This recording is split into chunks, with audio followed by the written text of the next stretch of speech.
قال البخاري: ما اغتبت مسلما منذ احتلم.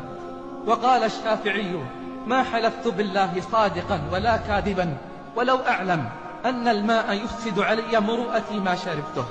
وقالوا لمحمد بن الواسع: لما لا تتكئ؟ قال: إنما يتكئ الآمن وأنا لا زلت خائفا. وقرئ على عبد الله بن وهب: وإذ يتحاجون في النار فسقط مغشيا عليه. وحج مسروق فما نام إلا ساجدا.